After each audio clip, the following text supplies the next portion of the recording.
जैसा कि अपेक्षित था, अपमान सहन करने और समय का इंतजार करने वाले एक राजकुमार से वह चुप रहता है जब तक कि वह चकित करने वाली शुरुआत न करे। अगणित लोग लाल हो गए, स्पष्ट रूप से अर्जुन के प्रदर्शन से स्तब्ध। यह तीसरा राजकुमार धीरज गूंगा रह गया। वह किसी से बेहतर जानता था कि विपुल इतना मजबूत था कि अगर वह खुद कार्रवाई करता तो भी इतनी आसानी से जीत ना पाता। अर्जुन की इस क्षण की शक्ति ने वास्तव में उसे प्रभावित किया। ऐसा लगता था कि वह अपनी अपनी बराबरी पर है। दूसरी ओर धीरज भी हक्का बक्का रह गया। परिणाम पर विश्वास करना कठिन पा रहा था। उसने मूल रूप से सोचा था कि अर्जुन उस और रोनित से थोड़ा मजबूत है, लेकिन उसे कभी उम्मीद नहीं थी कि वह इतना राक्षसी हो। दूसरे शब्दों में, अर्जुन ने निश्चित रूप से हथियार हॉल में पिछली बार रुकावट डाली थी।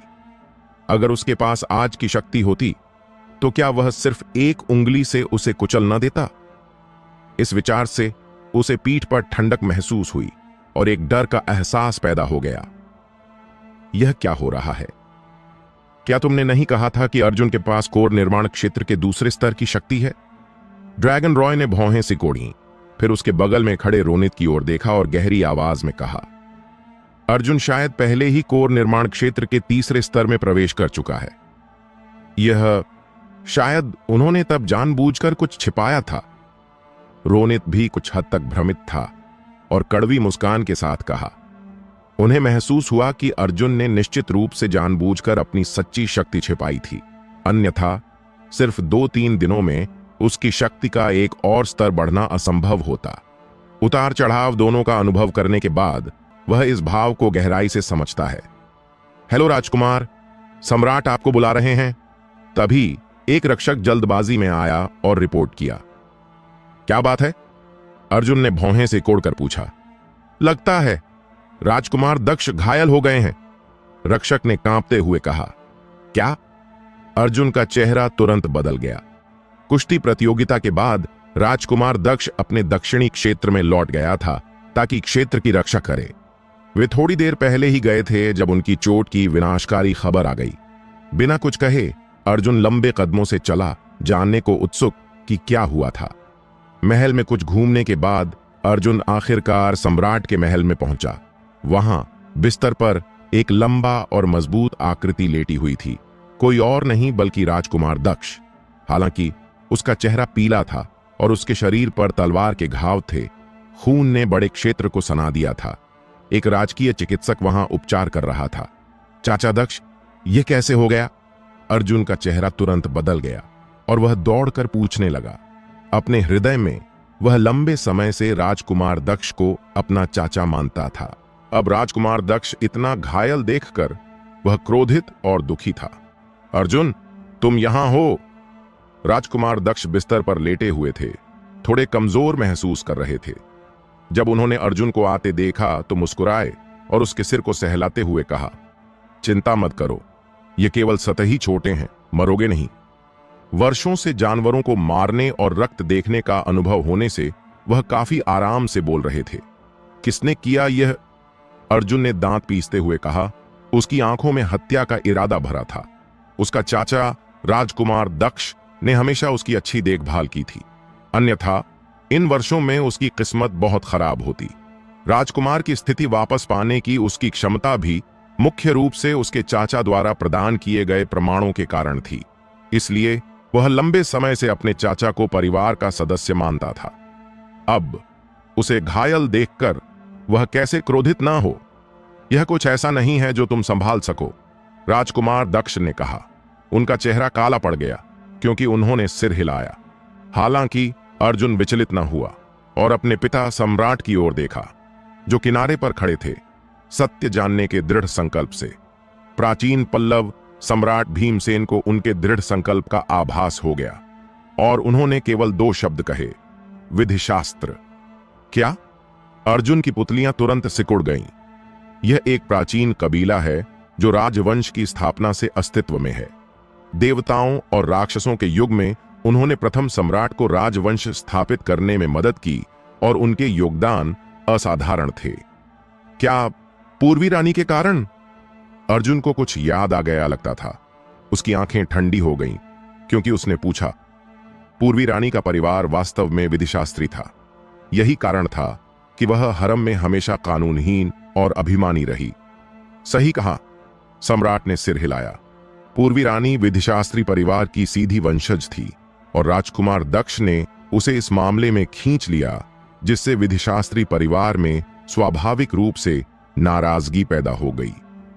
आज जब राजकुमार दक्ष अपने क्षेत्र में लौटे तो वे राजधानी से केवल 500 मील ही तय कर पाए थे जब 12 शीर्ष काले वस्त्रधारी विशेषज्ञों द्वारा घात लगाई गई।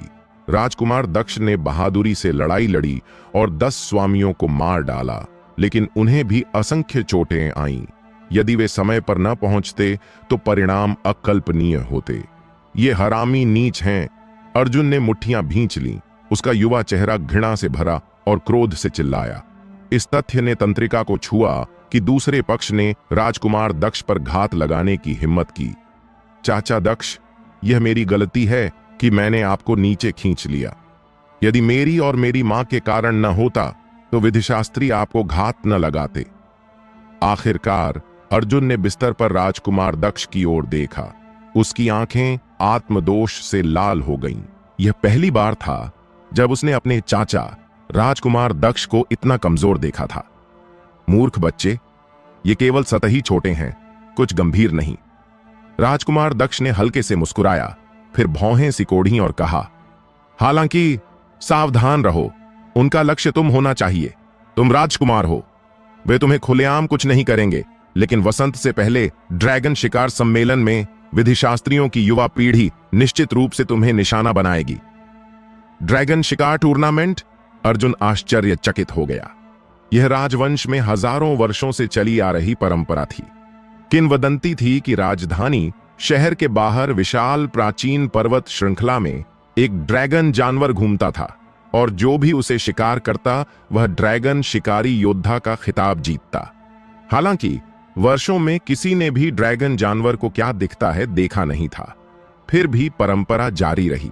विभिन्न शक्तिशाली ताकतों की युवा पीढ़ी के लिए प्रतिस्पर्धी क्षेत्र बन गई। उस समय राजधानी के आसपास की सभी प्रमुख ताकतों की युवा पीढ़ी भाग लेती। यदि कोई उस भव्य आयोजन में अलग दिखता है तो न केवल उदार पुरस्कार मिलते हैं, बल्कि राजवंश भर में प्रसिद्धि भी प्राप्त होती है, जिससे कई युवा उसकी ओर आकर्षित होते हैं।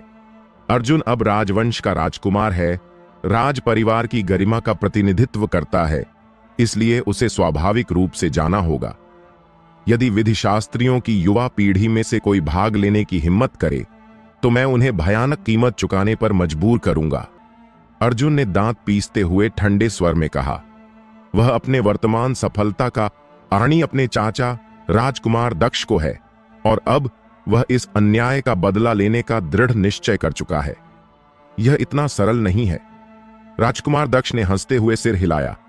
हालांकि विधिशास्त्री राजवंश में अभिमानी हैं, वे प्रतिभाओं से भरे हैं। इस पीढ़ी में एक प्रतिभा है जिसका नाम वेदांत है। युवावस्था में ही वह कोर निर्माण क्षेत्र के 7वें स्तर पर पहुंच चुका है। सबसे महत्वपूर्ण बात, वह निर्दयी है। उसने मेरे लिए यह तीर चलाया। बोलते हुए राजकुमार दक्ष ने अपने सीने की ओर इशारा किया, जहां एक तीर का छेद था, केवल आधा इंच उसके हृदय से दूर। यह उसकी सबसे गंभीर चोट थी। हालांकि यह उसके हृदय को भेद न गया, लेकिन पास की एक पसली तोड़ दी, जिसका उपचार अत्यंत कठिन था। अर्जुन के हृदय में ठंडक महसूस हुई। उसने लगभग अपने चाचा राजकुमार दक्ष को मार डाला था। वह व्यक्ति वास्तव में निर्दयी था। हाँ, यदि मैं अनुभवी योद्धा न होता और प्रतिक्रिया त्वरित न होती तो शायद मैं एक साधारण लड़के द्वारा पराजित हो जाता।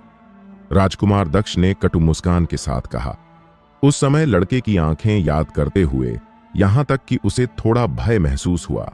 वे वास्तव में ठंडी थीं, जैसे एक जंगली जानवर। कल्पना करना कठिन था कि वे केवल एक लड़के की थीं। और वसंत का ड्रैगन शिकार टूर्नामेंट 3 महीने से कम समय बाद है। यदि तुम उससे टकराओ तो तुम्हें उससे दूर रहना चाहिए और सीधे सामना न करना चाहिए, राजकुमार दक्ष ने गंभीरता से कहा। फिर अर्जुन के सिर को थपथपाया। हालांकि अर्जुन की प्रतिभा अच्छी है, लेकिन इतने कम समय में वेदांत को पार करना असंभव है। अर्जुन ने कुछ नहीं कहा। लेकिन मुट्ठियां भींच लीं। कोर निर्माण क्षेत्र का 7वां स्तर उसके से 4 स्तर ऊंचा था, लेकिन चाहे जो हो, उसे अगले 2 महीनों में अपनी शक्ति को यथासंभव तेजी से बढ़ाना होगा ताकि अपने चाचा राजकुमार दक्ष का बदला ले सके। वह कभी इस मामले को शांत न होने देगा, क्योंकि दूसरे पक्ष ने राजकुमार दक्ष को घायल किया है। अंततः यह अभी भी अपर्याप्त शक्ति का मामला है। जब राजकीय चिकित्सकों ने राजकुमार दक्ष को पट्टी बांधना समाप्त किया, तो अर्जुन और सम्राट महल छोड़कर चले गए ताकि वह विश्राम कर सके। पिता, विधि शास्त्रियों के खिलाफ कार्रवाई क्यों न करें? अर्जुन ने दांत पीसते हुए कहा। अभी भी उसके हृदय में ठंडक महसूस हो रही थी। दरबार में राजकुमारों और कुलीनों पर घात लगाना यह कोई छोटा अपराध नहीं था। वे लोग काले वस्त्रों में थे और अपनी पहचान प्रकट न की। इसके अलावा घटना एक दुर्गम स्थान पर हुई और कोई बाहरी व्यक्ति ने नहीं देखा। प्रत्यक्ष प्रमाण के बिना वे स्वीकार न करेंगे। सम्राट ने सिर हिलाया। सबसे महत्वपूर्ण बिंदु यह है कि विधिशास्त्र स्कूल राजवंश में हजारों वर्षों से फला फूला है और इसका प्रभाव एक विशाल मकड़ी के जाल जैसा है जो राजवंश के क्षेत्र के हर कोने में फैला हुआ है। यदि एक चीज की जाती है तो पूरा प्रभावित हो जाएगा, यदि न की जाए तो व्याकुलता होगी। अर्जुन जानता था कि विधिशास्त्र स्कूल बहुत शक्तिशाली था और पूर्वी रानी हरम में इतनी निरंकुश होने के लिए इसी पर निर्भर थी। वह केवल मुट्ठियां भींच सकता था और अपने हृदय में घृणा दबा सकता था। इसके अलावा राजकुमार दक्ष ने जो कहा वह सही है। वह युवक जिसका नाम वेदांत है वास्तव में एक प्रतिभा है। यदि तुम वसंत के प्रारंभ में ड्रैगन शिकार सम्मेलन में उससे मिलो तो सावधान रहना। पूर्वी रानी उसकी चाची है। वह सम्मेलन में तुम्हारे साथ कुछ अतुलनीय कर सकता है। सम्राट ने चिंतन किया। उसने राजकुमारों और कुलीनों पर भी तीर चलाने की हिम्मत की, इसलिए अर्जुन की राजकुमार की स्थिति शायद उसके लिए ज्यादा खतरा न हो। 3 महीने अभी बाकी हैं, शायद तब तक मैं ही उसे गोलियों से छलनी कर दूं। अर्जुन ने ठंडे से मुस्कुराते हुए कहा। प्रत्येक शब्द स्पष्ट। उसके पास अराजक सृष्टि तकनीक है और इतने कम समय में वह इस अंतर को कम कर सकता है। कानून मौन है। उसने राजकुमार दक्ष के चाचा को मारने की हिम्मत की। हालांकि राजकुमार उससे कहीं मजबूत था, वह उसे दोगुनी कीमत चुकाने पर मजबूर करेगा। सम्राट ने उसे गहरी नजर से देखा, कुछ प्रशंसात्मक रूप से महसूस करते हुए कि उसका सबसे छोटा पुत्र वास्तव में दूसरों से अलग लगता था। बहुत अच्छा, यह अच्छा है कि तुम्हें यह आत्मविश्वास है। मेरे साथ आओ। सम्राट ने संतुष्टि से सिर हिलाया, आगे देखते हुए, और कहा, कहां? अर्जुन आश्चर्यचकित हो गया। स्वाभाविक रूप से मैं अपना पुरस्कार लेने जाऊंगा, राजकीय ड्रैगन सरोवर। सम्राट ने हल्के से मुस्कुराया। अर्जुन तुरंत आनंदित हो गया। चाहे वह कितनी भी अच्छी बातें करे, केवल 3 महीने बाकी हैं। वेदांत उसके से 4 स्तर मजबूत है। अराजक सृष्टि तकनीक के साथ भी इतने कम समय में पकड़ना उसे कुछ दबाव महसूस कराएगा। यदि वह राजकीय ड्रैगन सरोवर में प्रवेश कर सके तो यह निश्चित रूप से उसे और अधिक आत्मविश्वास देगा। अगले पल सम्राट ने अर्जुन को कई मोड़ों से होकर ले जाया, असंख्य आंगनों से गुजरा और लगभग आधे घंटे बाद वे आखिरकार एक वर्ग में पहुंचे। वहां 4 ड्रैगन उकेरे गए हैं जो एक सरोवर को घेरते हैं। धुंधली चमकदार जल एक स्वर्गीय सरोवर जैसी लगती है जो देखने वालों को मोहित कर देती है। क्या यह राजकीय ड्रैगन सरोवर है? अर्जुन ने सरोवर को कुछ आश्चर्य से देखा। वह उसमें सतत और उफान मारती शक्ति महसूस कर सकता था और ऊपर की ओर उठती ड्रैगन ऊर्जा की लहरियां भी थीं जो असाधारण थीं। वर्ग के चारों ओर कई भयानक आभाएं छिपी हुई थीं, स्पष्ट रूप से दर्शाती कि यह प्रतिबंधित क्षेत्र था और बिना अनुमति कोई प्रवेश न कर सकता। हां, सरोवर में ऊर्जा महल के नीचे की पृथ्वी की ड्रैगन ऊर्जा का परिणाम है जो कई वर्षों में जमा होती है। यह तुम्हारी पीढ़ी के आधार रखने वालों के लिए अपार लाभदायक है। सम्राट ने हल्की मुस्कान के साथ कहा। नमस्कार पिता सम्राट। इस क्षण 2 और युवक नजदीक आए। वे श्राविका और धीरज थे। स्पष्ट रूप से सम्राट ने किसी को उन्हें सूचित करने भेजा था। अर्जुन को देखते ही वे सभी मुस्कुराहट के साथ अभिवादन किया। अर्जुन अब राज परिवार में अत्यंत लोकप्रिय व्यक्ति है। अर्जुन ने उन दोनों को मुस्कुराकर देखा और हल्के से सिर हिलाया। ठीक है, अब सभी यहां हैं, अंदर जाओ। लेकिन सरोवर में पृथ्वी ड्रैगन ऊर्जा बहुत कमजोर है। जब तुम अपनी शारीरिक सीमा तक पहुंचो तो रुक जाना, लालच न करना, अन्यथा खतरा हो सकता है, सम्राट ने हाथ हिलाकर कहा। अर्जुन और अन्य दो ने सिर हिलाया, सरोवर के किनारे गए और नीचे उतरने लगे। जैसे ही अर्जुन की त्वचा सरोवर के जल को छुआ, शुद्ध ऊर्जा की धाराएं जैसे सर्प उसके छिद्रों से उसके शरीर में घुस गईं। उसे पूर्ण आराम का एहसास देकर यह महसूस करते ही अर्जुन आनंदित हो गया। ऊर्जा वास्तव में आश्चर्यजनक थी। बिना हिचकिचाहट के वह सरोवर में पद्मासन में बैठ गया, आंखें बंद कीं और सांस नियंत्रित करने लगा, अपना पूरा शरीर उसका अवशोषण करने पर केंद्रित करके। श्राविका और धीरज ने भी ऐसा ही किया। उनके चेहरे लाल हो गए, स्पष्ट रूप से उत्साहित। सरोवर के किनारे प्राचीन पल्लव सम्राट भीमसेन ने 3 लोगों को अवशोषण में लीन देखा और मौन हो गए। हाँ, हेलो महामहिम, लगता है कि हमारा राज्य परिवार इस पीढ़ी में एक असाधारण वंशज उत्पन्न करने वाला है। इस क्षण कुछ वृद्ध आकृतियां कुछ छिपे कोनों से प्रकट हुईं, भूतों की तरह चलकर आईं और हल्की मुस्कान के साथ कहा। वे सभी झुर्रियों वाले थे, लेकिन वे राजवंश की पुरानी पीढ़ी थी, जिनकी वरिष्ठता अत्यधिक ऊंची थी। एक वृद्ध ने अर्जुन की ओर देखा और संतुष्टि से कहा, अर्जुन वास्तव में दुर्लभ प्रतिभा है। यह ड्रैगन शिकार टूर्नामेंट हमारे राज परिवार को सिर ऊंचा करने का अवसर देगा। विधिशास्त्री, शेट्टी परिवार और अग्निदेव संप्रदाय राजवंश के 3 महाशक्ति हैं। हर वर्ष ड्रैगन शिकार टूर्नामेंट में विजेता हमेशा इन 3 परिवारों की युवा पीढ़ी द्वारा लिया जाता है, जो राज परिवार के लिए कुछ शर्मनाक है। इससे भी बुरा, ये शक्तिशाली ताकतें दिन प्रतिदिन अभिमानी हो रही हैं और हाल के वर्षों में राज परिवार को अनदेखा करने लगी हैं, जिससे राज परिवार गुप्त रूप से नाराज है। अर्जुन का उदय अपने साथियों में दुर्लभ दृढ़ता और धैर्य प्रदर्शित करके उन्हें आशा दे चुका है। वे उत्सुकता से प्रतीक्षा कर रहे थे कि अर्जुन राज परिवार का प्रतिनिधित्व करते हुए 3 परिवारों की अभिमान को कुचलने का क्षण आए। अर्जुन, तुम्हारे पीछे एक काला छेद क्यों है? अचानक एक वृद्ध ने आश्चर्य से चिल्लाया। ड्रैगन सरोवर के अंदर अर्जुन पद्मासन में बैठा था। उसका शरीर चमकदार प्रकाश से घिरा हुआ। उसके पीछे एक विशाल काला छेद प्रकट हो गया, जैसे आकाश निगलने वाला विशाल मुख सरोवर के अंदर की सभी ऊर्जा को अवशोषित करता हुआ। वास्तव में भयानक दृश्य। अन्य वृद्ध भी स्तब्ध थे। जीवन के अधिकांश भाग जी चुके, उन्होंने कभी कोई साधना तकनीक नहीं देखी जो ऊर्जा अवशोषित करते समय अभ्यासी के पीछे काला छेद उत्पन्न करे। यह व्यावहारिक रूप से शरीर की अलौकिक शक्ति थी। पल्लव का सम्राट की आंखों में भी चमक आ गई। लगता था कि अर्जुन का पिछाड़ी पहाड़ी में सत्ता में उदय कई अज्ञात रहस्यों के कारण था। गर्ज। तभी एक और अधिक आश्चर्यजनक दृश्य प्रकट हुआ। अर्जुन के शरीर से एक भव्य ड्रैगन की गर्जना हुई और उसके शरीर पर एक सुनहरा ड्रैगन संघनित हो गया। उसे ऐसा दिखा जैसे सच्चा ड्रैगन सम्राट पृथ्वी पर उतर आया हो। भव्य, प्रभुत्वपूर्ण और भयानक। सुनहरा ड्रैगन 10 मीटर से अधिक लंबा था। उसका सिर ऊंचा, अर्जुन के शरीर के चारों ओर लिपटा हुआ, जैसे उसके अंदर से उगा हो। आश्चर्यजनक दृश्य। यह सच्चे ड्रैगन का आभा, छोटा 9 वास्तव में सच्चे ड्रैगन का आभा उत्पन्न कर चुका है। एक वृद्ध की आंखें आश्चर्य से फैल गईं, क्योंकि वह आश्चर्य से सांस लेता रहा। किंवदंती है कि ड्रैगन सरोवर के नीचे सच्चे ड्रैगन के मृत्यु स्थल का स्थान है। सरोवर के जल से ऊर्जा अवशोषित करने से शरीर में ड्रैगन का सार साधना करने का अवसर मिलता है।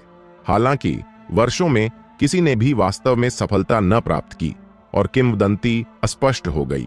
अन्य वृद्ध भी अविश्वसनीय रूप से आश्चर्यचकित हुए, फिर उत्साहित हंसी में फूट पड़े, कहते हुए, हाँ, अच्छा, सच्चे ड्रैगन का आभा जन्मा। यह प्रतीकित करता है कि हमारे राज्य परिवार में एक असाधारण प्रतिभा उभरेगी। पल्लव का सम्राट ने सहमति में सिर हिलाया। अर्जुन का प्रदर्शन वास्तव में अप्रत्याशित था और यह राज्य परिवार के समृद्ध होने का संकेत था। गुंबन। अचानक सुनहरा ड्रैगन आभा जीवित हो गया लगता था। आकाश में उड़ान भरा और वर्ग के ऊपर घूमने लगा। जिससे वायु और बादल का रंग थोड़ा बदल गया और स्वर्ग और पृथ्वी के बीच शुभ किरणें उतरी। हलचल ने महल में असंख्य लोगों का ध्यान आकर्षित किया। कई वृद्ध दौड़कर आए और आकाश में उड़ते सुनहरे ड्रैगन को अविश्वास से घूरा। फिर वे उत्साहित हंसी में फूट पड़े। राज परिवार धन्य है, हम एक प्रतिभा उत्पन्न करने वाले हैं। ठीक है, ठीक है, यह युवा राजकुमार वास्तव में असाधारण है। पूरे महल में असंख्य लोग खुश और आनंदित हुए। रोनित और धीरज भी पहुंचे, भय से भरे। हे भगवान, यह व्यक्ति बहुत असामान्य है। वह सच्चे ड्रैगन का आभा तक संघनित कर सकता है। वह इतना भयानक कैसे हो सकता है? इस क्षण राजधानी शहर के कई शक्तिशाली व्यक्ति ने देखा और दूर से देख सकते थे कि महल के ऊपर एक आश्चर्यजनक ड्रैगन आभा उफान मार रही थी। आकाश और पृथ्वी का रंग बदल रही, असाधारण भयानक दृश्य बना रही। वे सभी स्तब्ध थे। ड्रैगन का आभा दुनिया पर उतर आया। क्या राज परिवार वास्तव में एक असाधारण वंशज उत्पन्न करने वाला है? बूम! अचानक बादलों से एक भयानक हत्या प्रकाश नीचे उड़ा, सीधे आकाश में उड़ते सुनहरे ड्रैगन की ओर इशारा करते हुए। उसकी उपस्थिति अविश्वसनीय रूप से धमकीपूर्ण। स्पष्ट रूप से कोई राज परिवार में प्रतिभा के उदय से असंतुष्ट है और उसे बाधित करना चाहता है। तुम्हारी हिम्मत कैसे हुई? महल के अंदर सम्राट क्रोधित हो गया। राज परिवार ने आखिरकार ऐसा वंशज उत्पन्न किया और फिर भी कोई नीच चालें करने की हिम्मत कर रहा है। बूम! प्राचीन पल्लव सम्राट भीमसेन तुरंत हवा में उड़ गया। उसका पूरा शरीर सुनहरी प्रकाश से फूट पड़ा, सूर्य की तरह आकाश में उड़ता हुआ। एक मुक्के से उसने तुरंत हत्या प्रकाश को चूर चूर कर दिया। ड्रैगन सरोवर के अंदर अर्जुन अपनी आंखें न खोल सका। वह उस आभा से निकलते भयानक हत्या इरादे को महसूस कर सकता था। यदि उसके पिता समय पर हस्तक्षेप न करते तो उसके पास प्रतिरोध करने का कोई अवसर न होता।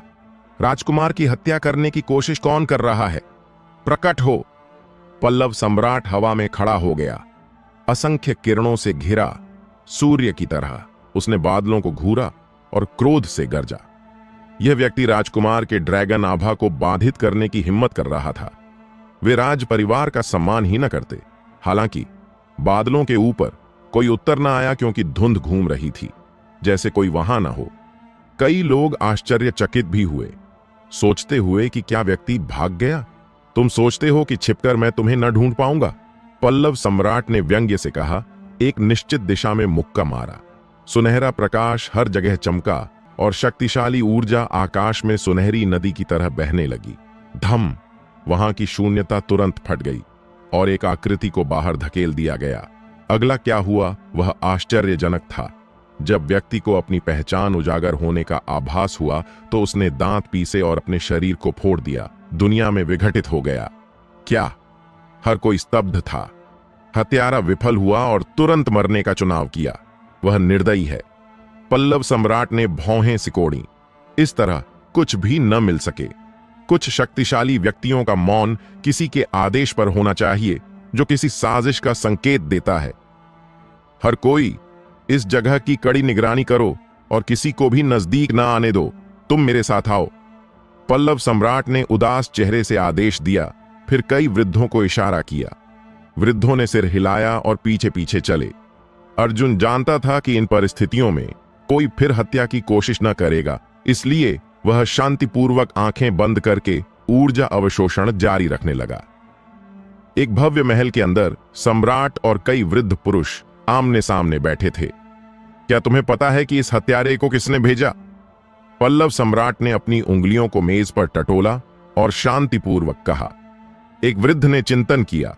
वह विधिशास्त्र स्कूल का एक वृद्ध लगता है और वह विधिशास्त्र विभाजन तकनीक का उपयोग कर रहा है। अन्य वृद्धों ने सहमति में सिर हिलाया। यह मामला विधिशास्त्रियों से अटूट रूप से जुड़ा लगता था। अफवाहें लंबे समय से फैली हुई थीं कि विधिशास्त्री विद्रोही इरादे रखते हैं और अब लगता था कि यह लगभग निश्चित हो गया।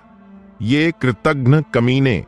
इतिहास भर में हमारा राज्य परिवार हमेशा विधिशास्त्रियों पर महान विश्वास रखता रहा है, फिर भी वे हमारे खिलाफ विद्रोह करते हैं। अब वे राजकुमार को मारने के लिए हत्यारे भेजने की हिम्मत भी कर रहे हैं। वे वास्तव में नीच हैं, एक वृद्ध ने क्रोध से कहा। चिंता मत करो, विधिशास्त्री लंबे समय तक अभिमानी न रहेंगे। हमारे पास अभी एक अवसर है और यदि हम इसे पकड़ लें तो मैं इस कैंसर को एक झटके में समाप्त कर सकता हूं, पल्लव सम्राट ने क्रोध से कहा। स्पष्ट रूप से विधिशास्त्रियों के कार्यों ने उसे भी कुछ अधीर बना दिया था। क्या अवसर? वृद्ध उत्साहित हो गए। ड्रैगन शिकार टूर्नामेंट। प्राचीन पल्लव सम्राट भीमसेन ने महल के बाहर बादलों को गहरी आंखों से देखा और कहा, यह ड्रैगन शिकार टूर्नामेंट हर 3 वर्ष में आयोजित होता है।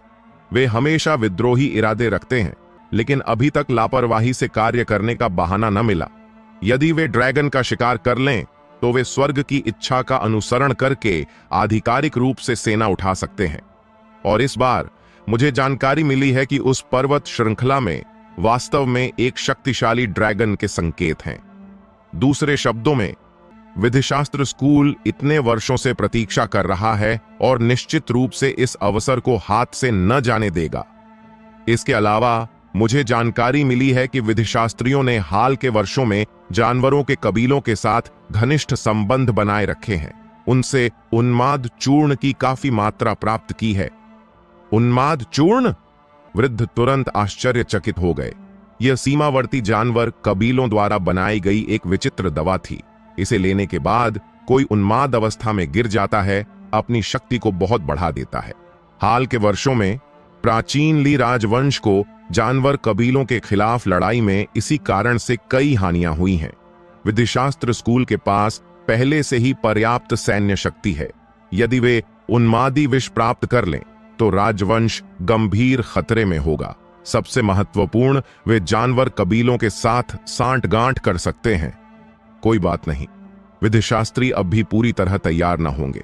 जब तक हम प्रमाण ढूंढ लें कि उनके पास उन्माद चूर्ण है, वह उनका मृत्यु दिवस होगा, पल्लव सम्राट ने गहरी आवाज में कहा। लेकिन उन्माद चूर्ण इतना महत्वपूर्ण है, विधिशास्त्री किसी को ढूंढने न देंगे जब तक अंतिम उपाय न हो, एक वृद्ध ने कहा। पल्लव सम्राट ने सिर हिलाया और कहा, हां, यही कारण है कि मैंने कहा कि यह ड्रैगन शिकार टूर्नामेंट उन्हें समाप्त करने का सही अवसर है। टूर्नामेंट उनके विद्रोह का सर्वोत्तम समय है और वे निश्चित रूप से युवा पीढ़ी पर कुछ बैकअप रखेंगे। यदि अर्जुन तब वेदांत को हरा दे तो हम निश्चित रूप से उसके ऊपर उन्मादी चूर्ण ढूंढ लेंगे। उस समय ड्रैगन शिकार टूर्नामेंट को लाखों लोग देख रहे होंगे। जब मैं अपनी भुजा उठाकर सेना बुलाऊंगा तो वे स्वाभाविक रूप से बिना लड़ाई के ढह जाएंगे। अच्छा विचार। वृद्ध सभी उत्साहित हो गए। विधिशास्त्री हाल के वर्षों में दिन प्रतिदिन अभिमानी और उन्मादी हो रहे हैं। यदि हम उन्हें हटा सकें तो यह वास्तव में लोगों के लिए महान महत्व का मामला होगा। वे कुशल ऊर्जा की ओर देखकर हंसे। यह सब अर्जुन पर निर्भर है। हालांकि अर्जुन की वर्तमान शक्ति वेदांत से बहुत कमतर है। यदि वह अपने शरीर में सच्चे ड्रैगन की ऊर्जा अवशोषित कर ले तो ड्रैगन शिकार टूर्नामेंट में वह पिछड़ न जाए। प्राचीन सम्राट मुस्कुराए। उनकी नजर उस दिशा में गहरी लगी हुई। सभी आशाएं वास्तव में अर्जुन पर टिकी हैं। यदि वह वेदांत को हरा सके तो विधिशास्त्री समाप्त हो जाएंगे। उम्मीद है अर्जुन इस बार उसे निराश न करे। सम्राट और अन्य चले जाने के बाद ड्रैगन सरोवर में केवल अर्जुन और उसके 2 साथी ऊर्जा अवशोषित करने रहे। गुड़गुड़। अर्जुन से निकलने वाली प्रकाश सबसे तीव्र थी, जैसे एक विशाल भंवर सच्चे ड्रैगन का आभा उसके शरीर के चारों ओर घूमता हुआ उसे सच्चा ड्रैगन सम्राट पृथ्वी पर उतरते दिखा। भव्य दृश्य। उसके पास अराजक ऊर्जा केंद्र था जो ऊर्जा को अविश्वसनीय गति से अवशोषित करने की अनुमति देता था। उसने सरोवर में ऊर्जा का आधा से अधिक अवशोषित कर लिया था। कांग। अज्ञात समय के बाद अर्जुन ने अचानक अपनी कसकर बंद आंखें खोली और उसकी आंखों में 2 तेज चमकें कौंधी। कोर निर्माण क्षेत्र का 4था स्तर। अपने शरीर में ऊर्जा महसूस करते हुए अर्जुन हंस न सका, कुछ उत्साहित। यह राजकीय ड्रैगन सरोवर वास्तव में अविश्वसनीय रूप से चमत्कारिक है। लगभग 1 दिन के अवशोषण के बाद उसने सीधे अपनी साधना स्तर को 1 स्तर बढ़ा लिया। इसके अलावा उसने सच्चे ड्रैगन का आभा भी समाहित किया, जिससे उसकी हमला शक्ति बहुत बढ़ गई। कल्पना की जा सकती है कि कोर निर्माण क्षेत्र के 5वें स्तर का कोई व्यक्ति भी इसका उपयोग करने पर रंग बदल देगा। वह आश्वस्त था कि यदि वह फिर से ड्रैगन रॉय का सामना करे तो कुछ सरल चालों में उसे हरा सकता है। क्या श्राविका चली गई? अर्जुन ने चारों ओर देखा और पाया कि श्राविका सरोवर में अब नहीं थी। केवल धीरज अभी भी साधना कर रहा था, लेकिन उसकी आंतरिक ऊर्जा लगभग संतृप्त हो चुकी थी और वह समाप्त होने वाला था। वह धीरज से थोड़ी मजबूत थी, इसलिए पहले समाप्त होना सामान्य था। इसका विचार करते हुए अर्जुन ने सिर हिलाकर इन विचारों को दबाया, फिर सरोवर के जल की ओर नीचे देखा। उसकी आंखों में विचित्र प्रकाश कौंधा। दिन भर के अवशोषण के दौरान वह सरोवर के जल से निकलते एक विचित्र कंपन को अस्पष्ट रूप से महसूस कर सकता था, जिसने उसकी जिज्ञासा जगाई। इस सरोवर के जल के नीचे कोई और रहस्य लगता है। अभी भी जल्दी है, क्यों न नीचे उतर कर देखें कि क्या हो रहा है। अर्जुन ने चारों ओर देखा और देखते हुए कि कोई ध्यान न दे रहा, थोड़ा चिंतन किया, फिर चुपके से जल में गोता लगा। सरोवर का तल कुछ अंधेरा था और जितना गहरा उतरा जल उतना ही गर्म होता गया। कुछ मिनट बाद जल में यहां तक कि कुछ लपटें भी हल्के से उठीं, तुरंत कौंध जाती, जैसे अग्निसर्प चारों ओर तैरते हुए, जो काफी आश्चर्यजनक था। अर्जुन कुछ आश्चर्यचकित हो गया। यहां इतना गर्म क्यों था? 10 मिनट से अधिक गोता लगाने के बाद वे अभी भी तल न देख सके। सरोवर का तल पृथ्वी के कोर से जुड़ा लगता था। यहां का जल तापमान और भी आश्चर्यजनक था, जैसे एक विशाल भट्टी। अर्जुन के वस्त्र राख हो चुके थे, उसे पूरी तरह नग्न छोड़ दिया था। हम और गहरा गोता न लगा सकें, यह तापमान मेरे शरीर के लिए बहुत अधिक है, अर्जुन ने आश्चर्य से कहा। नीचे का लाल विस्तार एक ज्वालामुखी के मुहाने जैसा लगता था, जो उसकी रीढ़ में ठंडक भेजता। हालांकि विचार अभी बमुश्किल बना था जब उसकी आंख के कोने से एक झलक ने उसे चौंका दिया। उसने जल के नीचे एक आकृति देखी। वह एक स्त्री थी, पूरी तरह नग्न, बिना वस्त्रों के। उसके वस्त्र स्पष्ट रूप से राख हो चुके थे। उसका शरीर पतला और सुंदर था, लंबी सुंदर टांगों के साथ एक पूर्ण दृश्य जो रक्त उबालने वाला था। श्राविका! अर्जुन स्तब्ध हो गया। यह वास्तव में श्राविका थी। स्पष्ट रूप से उसने भी सरोवर में असामान्यता नोटिस की और जांच करने आई। उसने कभी कल्पना न की थी कि नीचे आने पर उसे उसके साथ ऐसा कामुक दृश्य मिलेगा। वह खतरे में लगती है। अर्जुन की पुतलियां सिकुड़ गईं। श्राविका के सामने एक हल्का अग्निलाल छाया थी, जो तेज और दुष्ट गर्जना उत्सर्जित कर रही थी, श्राविका के भौह में प्रवेश करने का लक्ष्य रखते हुए। श्राविका वहां पद्मासन में बैठी थी, अपने मन की रक्षा करते हुए, जैसे वह कुछ रोक रही हो। उसका सिर पसीने से भीगा हुआ। यह निकला कि एक अग्नि राक्षस आत्मा थी। अग्नि आत्मा अत्यंत गर्म स्थानों से जन्मी दुष्ट चेतना है। इसमें अग्नि ऊर्जा होती है और जब यह किसी के शरीर में प्रवेश करती है तो उनके मन को नियंत्रित करती है, उन्हें एक चंचल व्यक्ति में बदल देती है जो केवल हत्या करना जानता है। अर्जुन थोड़ा आश्चर्यचकित हो गया, लेकिन निश्चित रूप से वह किसी की मृत्यु को देखते रह न सकता, इसलिए वह तुरंत एक सीधी बाण में परिवर्तित हो गया और दौड़ गया। इस क्षण श्राविका ने अपने मन को दृढ़ता से पकड़ा। उसके हृदय में निराशा से भरा। जैसे ही अर्जुन ने अपेक्षित किया था, वह पहली साधना समाप्त करने वाली थी। उसने सरोवर की विचित्रता नोटिस की और गोता लगाया, केवल अग्नि राक्षस आत्मा से टकराने के लिए, जो अब उसके साथ उलझी हुई थी। वह केवल समय बिताने का प्रयास कर सकती थी, लेकिन यह विलंब स्पष्ट रूप से अप्रभावी था। अग्नि राक्षस अपने दांत और नाखून दिखाते हुए नजदीक आ रहा था। उसके भौं के बहुत करीब पहुंच गया और वह इसका बचाव न कर सकी। बूम! तभी अर्जुन आखिरकार पहुंचा, एक हथेली से प्रहार किया और अग्नि राक्षस आत्मा को कई कदम पीछे धकेल दिया। फिर उसने श्राविका को अपनी बाहों में खींच लिया और दूरी पर पीछे हट गया। श्राविका आश्चर्यचकित हुई कि कोई उसकी सहायता के लिए आएगा। आंखें खोलते ही उसने एक सुंदर कोणीय चेहरा देखा और आश्चर्य से चिल्लाई, अर्जुन! अर्जुन ने हल्के से मुस्कुराया और पूछा, तुम ठीक हो? श्राविका ने नीचे देखा और उसका सुंदर चेहरा तुरंत लाल हो गया। वह संघर्ष करते हुए बोली, मुझे छोड़ दो। अर्जुन ने भी इस सुंदर दृश्य को नोटिस किया और नाक छूते हुए असहज हो गया। जल्दबाजी में वह केवल लोगों को बचाने पर केंद्रित था और इन चीजों पर ध्यान न दिया।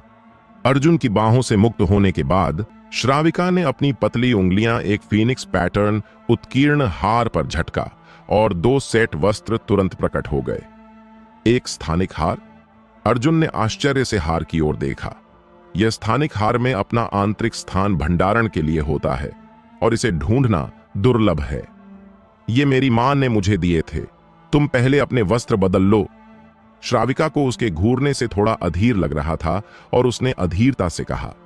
अर्जुन ने अनिच्छा से अपनी भटकती नजरें वापस लीं, सूखे से हंसा, अपने वस्त्र उठाए, आकस्मिक रूप से पहने और फिर अपने चारों ओर एक प्रकाश ढाल खड़ी की ताकि जलने से बचा जा सके। श्राविका ने भी ऐसा ही किया। गर्ज! इस क्षण अर्जुन द्वारा पीछे धकेली गई अग्नि आत्मा ने आखिरकार प्रतिक्रिया दी। उसने एक दुष्ट जानवर का रूप लिया, तेज गर्जना की और अर्जुन पर झपटा। स्पष्ट रूप से उसके पास योजनाओं को बर्बाद करने वाले व्यक्ति के प्रति अंतहीन हत्या इरादा था। अर्जुन का चेहरा काला पड़ गया। राजकीय ड्रैगन सरोवर में अग्नि आत्मा का जन्म अच्छी बात न थी। चूंकि उसने इसे देख लिया था, इसलिए उसे निश्चित रूप से समाप्त करना था। उसने एक मुक्का मारा, कोर निर्माण क्षेत्र के 4थे स्तर पर पहुंचकर। मुक्का भारी और शक्तिशाली था, यहां तक कि जल में लहरें उड़ा दी। बूम! लपटें आकाश को गर्जना करने लगीं। हालांकि अग्नि आत्मा की शक्ति अप्रत्याशित थी। उसका पूरा शरीर प्रज्वलित लपटों से फूट पड़ा, जैसे लपटों में एक पवित्र जानवर। अर्जुन तुरंत कई कदम पीछे धकेल दिया गया और सरोवर के तल की चट्टानी दीवार से टकरा गया, कुछ असुविधा महसूस करते हुए। यह अग्नि आत्मा बहुत शक्तिशाली है, लड़ने के लिए पीछे हटें, श्राविका ने चिंतित होकर कहा। अग्नि आत्मा को यहां प्राकृतिक लाभ है और यह एक दुष्ट आत्मा है। साधारण शारीरिक हमले उसके खिलाफ बहुत प्रभावी न है। हालांकि अग्नि राक्षस आत्मा ने स्पष्ट रूप से अर्जुन को पीछे हटने का अवसर न दिया। उसकी रक्तिम आंखें फिर झपटीं, अत्यंत रक्त पिपासु। चूंकि शारीरिक हमले काम न करें तो मेरी ड्रैगन आभा आजमाओ, अर्जुन ने व्यंग्य से कहा और एक हथेली से प्रहार किया। 10 मीटर से अधिक लंबी सुनहरी ड्रैगन आभा उसके हथेली में प्रकट हो गई। जैसे सच्चा ड्रैगन पृथ्वी पर उतर आया, सिर हिला और पूंछ लहराता, दांत और नाखून दिखाता झपटता हुआ, पूरा शरीर असीम भयानक ड्रैगन प्रतिष्ठा उत्सर्जित करता। ड्रैगन सभी आत्माओं का प्रमुख, इतिहास भर में यह सभी जीवों के हृदयों में सर्वोच्च स्थान रखता है। अग्नि राक्षस आत्मा एक दुष्ट शक्ति है जो धार्मिक और भव्य ड्रैगन ऊर्जा द्वारा दबी होगी। जैसे ही सुनहरा ड्रैगन ऊर्जा प्रकट हुआ, वह तुरंत कांपने लगी, अपनी आत्मा से निकलने वाले दबाव को महसूस करते हुए।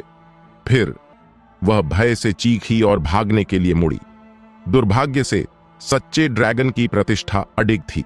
पूंछ के एक झटके से वह आगे बढ़ी, अपना विशाल मुख खोला और प्राणी को पूरा निगल लिया, उसे तुरंत विनाश कर दिया। श्राविका तुरंत स्तब्ध हो गई। उसने पहले अर्जुन की ड्रैगन आभा महसूस की थी, लेकिन कभी अपेक्षा न की थी कि वह इतनी भयानक हो। उस सच्चे ड्रैगन आभा के एक लपेट के नीचे वह श्रद्धा महसूस करने लगी। वह अर्जुन के प्रोफाइल की ओर देख न सकी, कटु मुस्कान के साथ सिर हिलाती हुई। यह व्यक्ति बहुत असाधारण था। राजकीय ड्रैगन सरोवर में प्रवेश करने के बाद उसने किंवदंती वाली ड्रैगन ऊर्जा तक संघनित कर ली। दूसरों से तुलना करना वास्तव में क्रोधजनक था। चलो, यह जगह बहुत विचित्र है, हम और आगे न जा सकें। अर्जुन ने अपनी सच्ची ड्रैगन ऊर्जा वापस ली, कुछ उत्साहित महसूस करते हुए।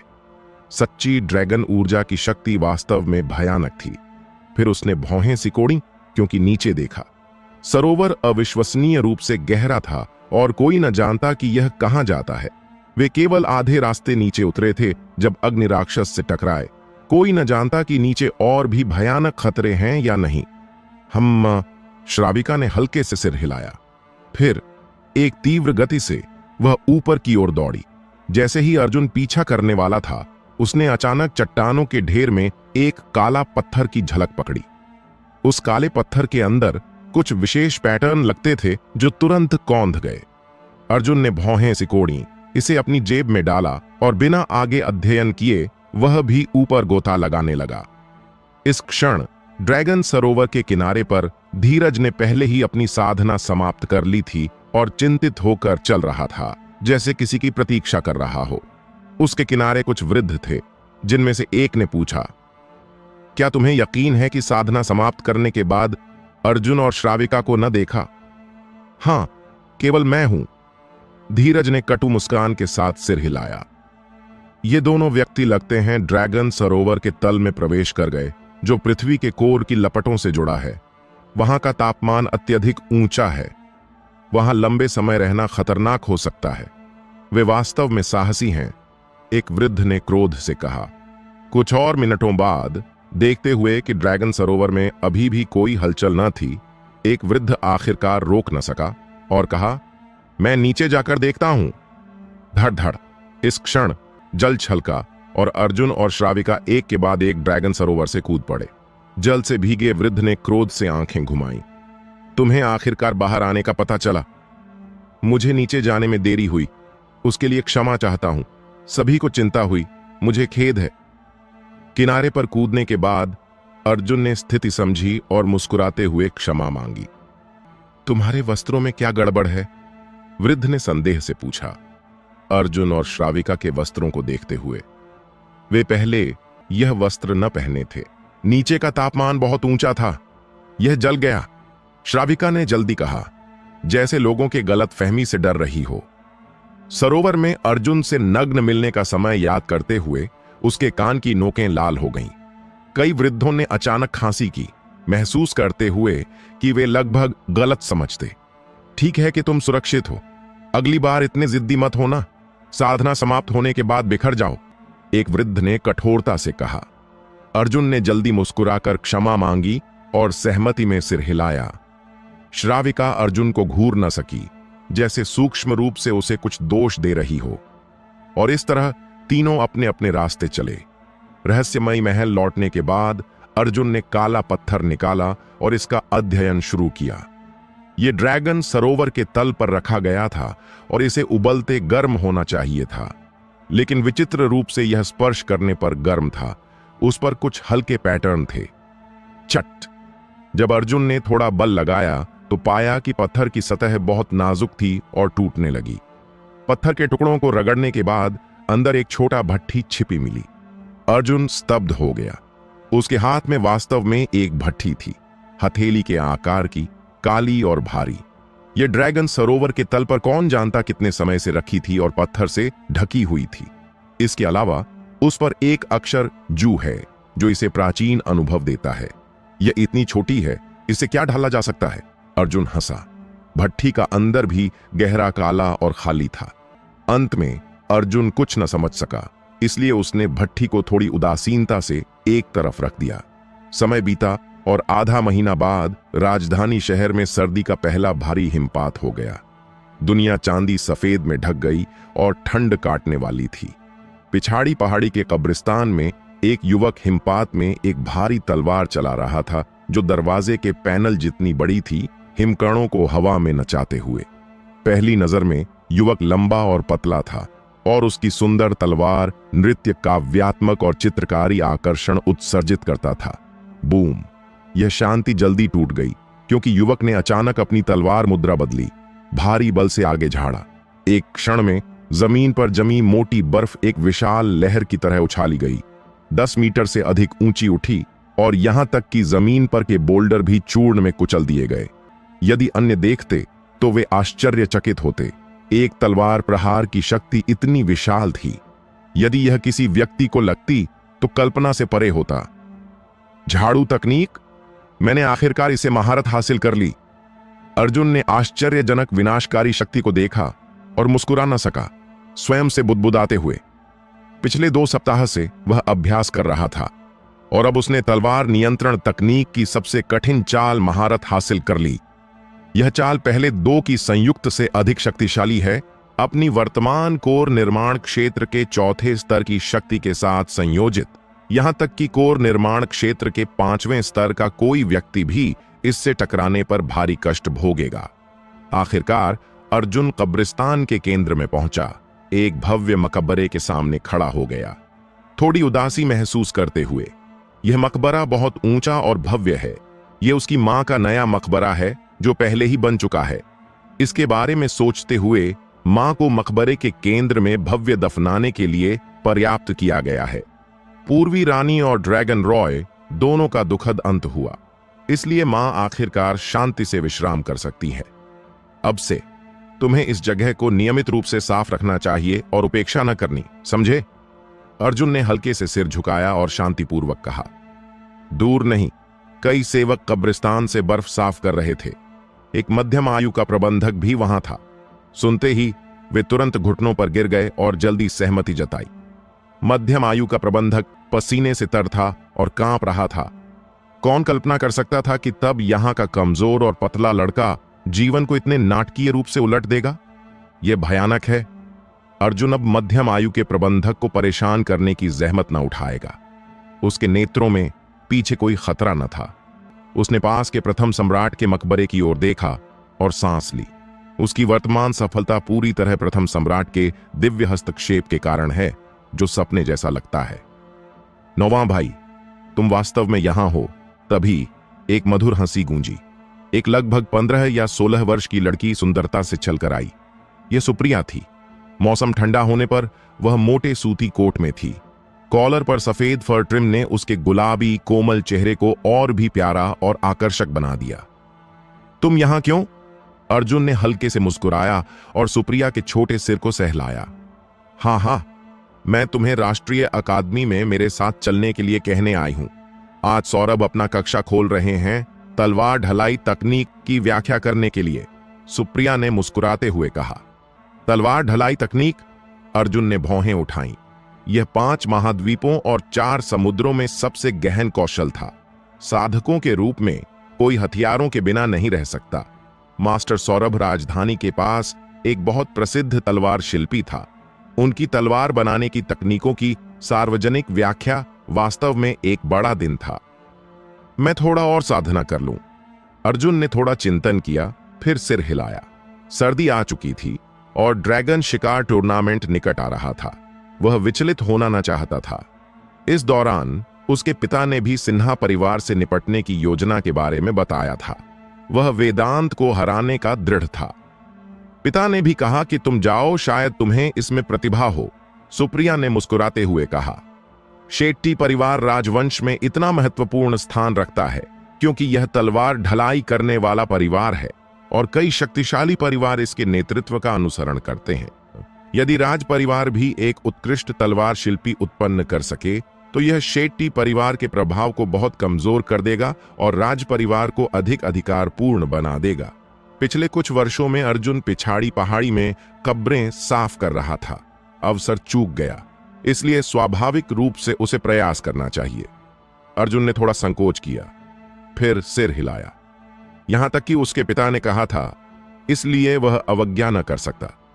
इसके अलावा पिछले कुछ दिनों में साधना कर रहा था और बाहर जाकर विश्राम करने का समय था। राष्ट्रीय अकादमी राजधानी के पूर्वी भाग में एक भव्य परिसर में स्थित राजवंश का सबसे महत्वपूर्ण विश्वविद्यालय है। यह एक जगह थी जहां साहित्य, युद्ध कला, संगीत, शतरंज, कविता, चित्रकला और अधिक सीखा जा सकता था। यह राज दरबार में प्रतिभा साधना की उच्चतम स्तर की जगह थी। अर्जुन ने बचपन में अवंतिका से यहां मुलाकात की थी और यहां अध्ययन किया था। महल छोड़ने के बाद अर्जुन राजधानी की चौड़ी सड़कों पर कई बार घूमा फिरा, इससे पहले कि यहां पहुंचा। सेवक के पद पर गिराए जाने के बाद से 3 वर्षों में वह यहां न आया था। अंदर जाते ही हर जगह बच्चों के पढ़ने की आवाजें सुनाई देती, ज्यादातर युवा ऊर्जा से भरे। कई लोग जैसे वे एक दिशा में एकत्रित हो रहे थे, मास्टर सौरभ और तलवार ढलाई तकनीकों जैसे शब्दों पर चर्चा करते हुए। वातावरण काफी जीवंत था, स्पष्ट रूप से दर्शाता कि वे सभी मास्टर सौरभ की व्याख्यान सुनने जा रहे थे। अर्जुन को इस सनसनी से कोई आश्चर्य न हुआ। तलवार ढलाई 5 महाद्वीपों और 4 समुद्रों में दुर्लभ और मूल्यवान कौशल था और असंख्य लोग इसे सीखना चाहते थे, लेकिन कोई तरीका न था। तलवार शिल्पियों द्वारा सार्वजनिक व्याख्यान देने पर लोग स्वाभाविक रूप से भीड़ लगाते हैं। कई गलियारों से गुजरने और फिर एक द्वार से होकर अर्जुन और उसके साथी एक उद्यान में पहुंचे। चारों ओर देखते ही उद्यान बहुत बड़ा था, झील के साथ, खिले विदेशी फूलों के साथ और शांतिपूर्ण दृश्य। एक कंकड़ साफ मैदान में कुर्सियों की पंक्तियां लोगों से भरी हुई थीं।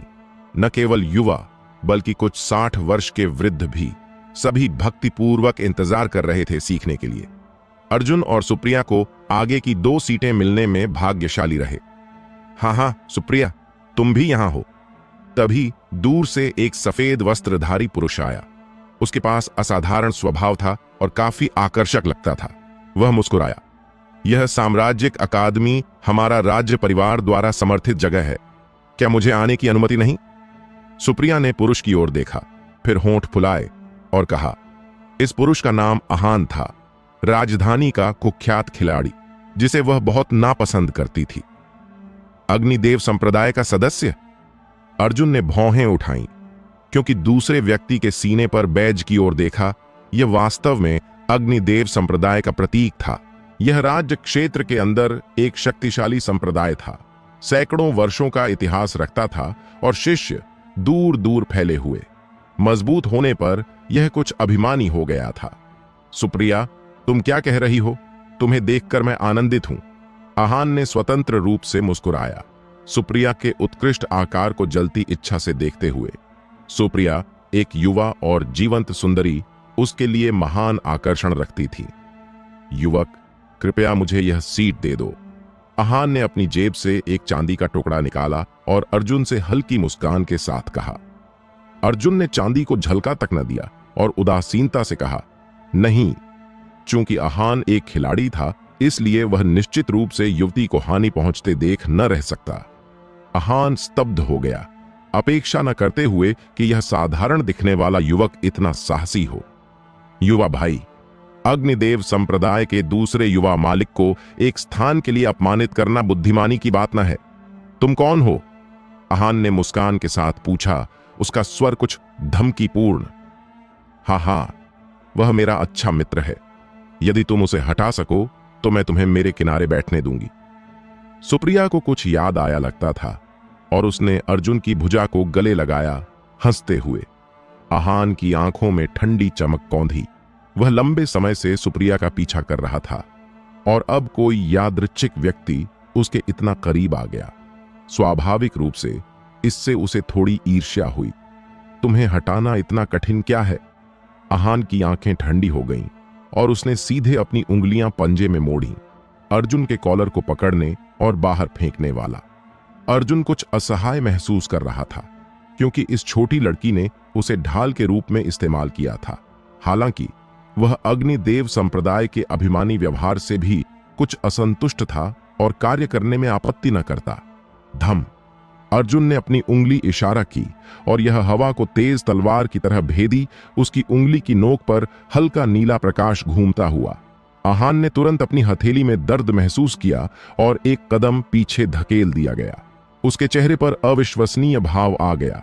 उसने अपेक्षा न की थी कि यह साधारण दिखने वाला युवक इतना मजबूत हो। तुम वास्तव में कौन हो? आहान ने अर्जुन के युवा चेहरे को घूरा और उदास स्वर में पूछा। उसके हृदय में आखिरकार कुछ गंभीरता उभरी। इस आयु में इस स्तर की क्षमता होने का अर्थ है कि वह राजधानी में कोई साधारण व्यक्ति न है। भाग जाओ, अर्जुन ने उदासीनता से कहा, उसे संक्षेप में देखते हुए। कई लोग आश्चर्यचकित हुए। यह व्यक्ति इतना अभिमानी था, सम्मानित अग्निदेव संप्रदाय के दूसरे मालिक को भाग जाने को कह रहा था। केवल कुछ लोग जो साम्राज्यिक कुश्ती प्रतियोगिता देख चुके थे, रुचि की मुस्कानें पहने जानते थे कि इस बार अच्छा नाटक होने वाला है। मुझे लगता है तुम्हें जीने का मन न है। आहान भी क्रोधित हो गया। उसका पूरा शरीर शक्तिशाली आभा उत्सर्जित करता और वह कार्य करने वाला था। रुको! तभी एक आश्चर्यजनक सुंदरता वाली स्त्री दूसरे मेहराब से उद्यान में प्रकट हुई। जैसे एक सुंदर दृश्य स्थान को तुरंत उजागर कर देती। वह अवंतिका थी, राजधानी की सबसे सुंदर स्त्री और एक प्रतिभा तलवार शिल्पी, जिसे असंख्य लोग देवी मानते थे। मिस अवंतिका, तुम पहुंच गईं। आहान का भव्य स्वर एक क्षण के लिए डगमगाया, फिर उसने विनम्रता से मुस्कुराया। अर्जुन ने अवंतिका की ओर देखा, लेकिन असहायता से सिर हिलाया। उसने अपेक्षा न की थी कि इस स्त्री से फिर मुलाकात हो। आहान, तुम क्या कर रहे हो? अवंतिका ने पूछा। उसकी भौहें हल्के से सिकुड़ी। हाँ, यह युवक अपरिचित लगता है। मैं बस उसे बताने वाला था कि राजधानी में हर कोई अपमानित न किया जा सकता। आहान हंसा, अर्जुन को तिरस्कारपूर्ण नजर से देखते हुए। अवंतिका ने अर्जुन की ओर देखा, उसका भाव एक क्षण के लिए स्तब्ध। उसने अपेक्षा न की थी कि आहान उसे अपमानित करेगा, इसीलिए पूछा, क्या तुम्हें पता है कि यह व्यक्ति कौन है? आहान ने अवंतिका के स्वर में कुछ गड़बड़ नोटिस किया और भौहें सिकोड़ी, पूछते हुए, कौन है? राजकुमार अर्जुन, अवंतिका ने शांतिपूर्वक कहा। हुश! चारों ओर तुरंत हंगामा मच गया। हाल ही में अर्जुन ने कुश्ती टूर्नामेंट में राजकुमार की स्थिति वापस प्राप्त की, जो राजधानी में काफी हलचल मचा रही थी।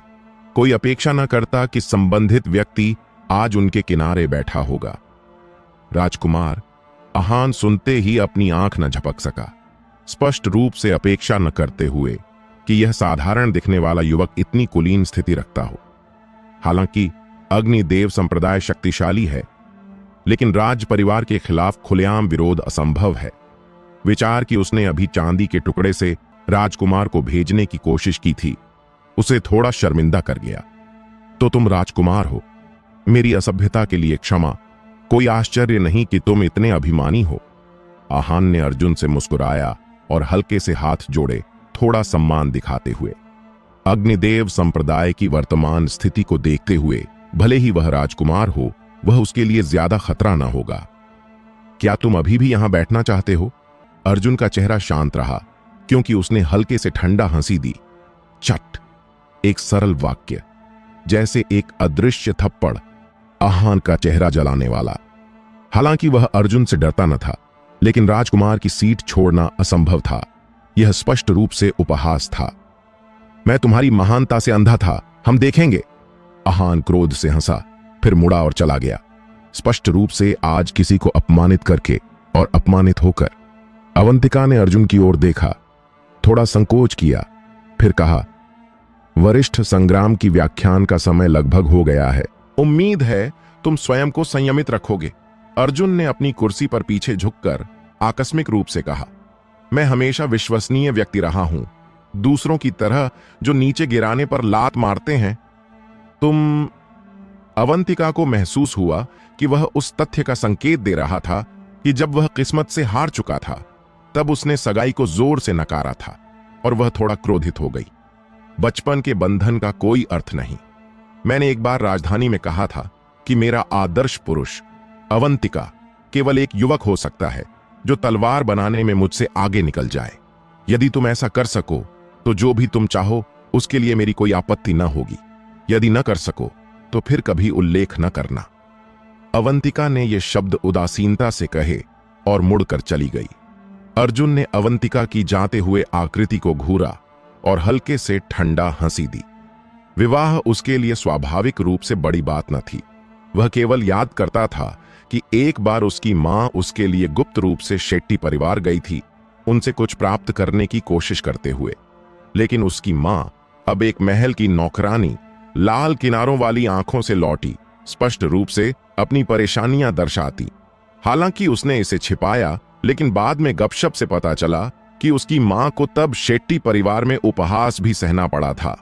उसने अपनी मां का उपहास किया था। वह कैसे नाटक कर सकता था कि कुछ हुआ ही ना हो। अर्जुन की आंखें थोड़ी ठंडी हो गईं। वह पहले तथाकथित तलवार ढलाई तकनीक में विशेष रूप से रुचि न रखता था, लेकिन अब अपनी मृत मां के लिए उसे प्रयास करना होगा। वह भी उत्सुक था कि यदि उसकी तलवार बनाने की कौशल अवंतिका से आगे निकल जाए तो वह क्या सोचेगी। काट!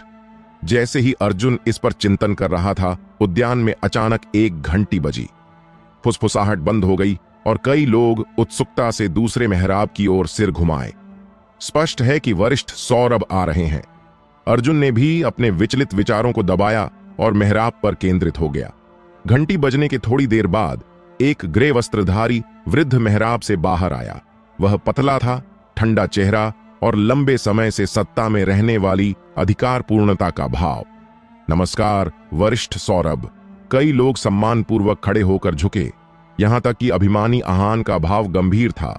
वह एक प्रसिद्ध तलवार शिल्पी था और अग्निशेन संप्रदाय भी उसे आसानी से अपमानित न करेगा। एक साधक के रूप में हथियार अनिवार्य हैं, और भविष्य में कई जगहों पर तलवार शिल्पियों की तलाश होगी। बैठ जाओ। वरिष्ठ सौरभ ने कंकड़ साफ मैदान के सामने हाथ पीछे रखकर उदासीनता से कहा, मुझे पता है कि तुम सभी यहां तलवार बनाने की तकनीक सीखने की आशा से आए हो। हालांकि सभी जीवों में तलवार शिल्पी दुर्लभ हैं, क्योंकि दहलीज बहुत ऊंची है। दो आवश्यकताएं हैं। पहली शारीरिक शक्ति है।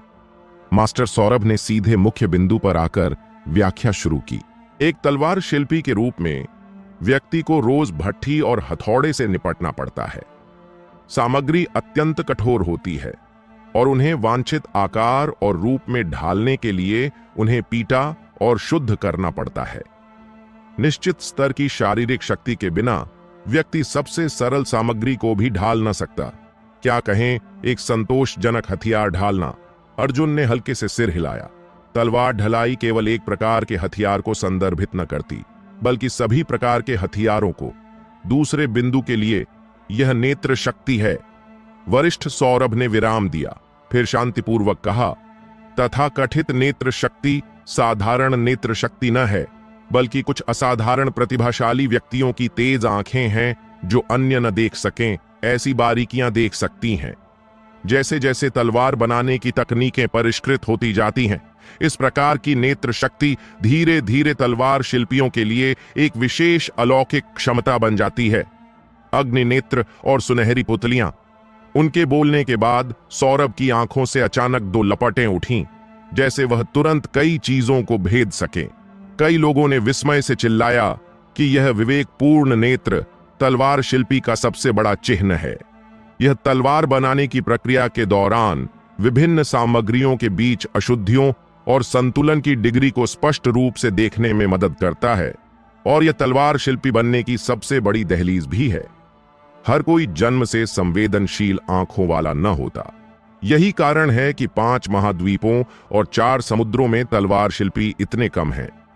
निश्चित रूप से भले ही तुम इन 2 आधारभूत आवश्यकताओं को पूरा करो, एक उत्कृष्ट तलवार शिल्पी बनना भी तुम्हारी व्यक्तिगत प्रतिभा और कठिन परिश्रम पर निर्भर करता है।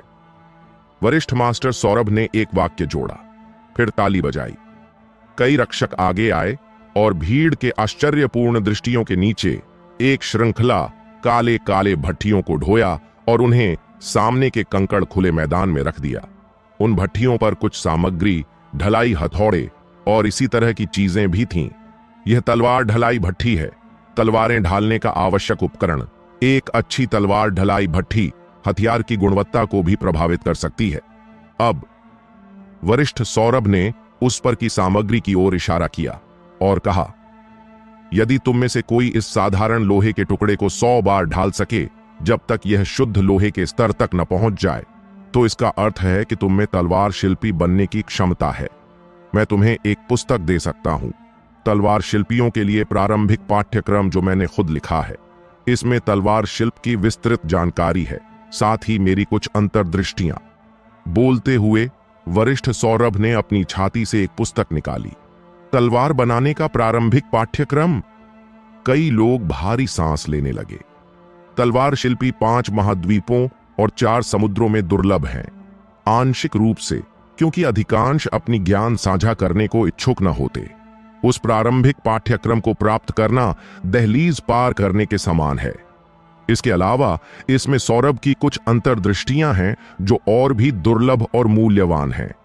जो पहले हार मान चुके थे वे अब फिर से बेचैन होने लगे। अर्जुन ने सामने रखी कई तलवार ढलाई भट्टियों को घूरा, लेकिन भौहें सिकोड़ न सका।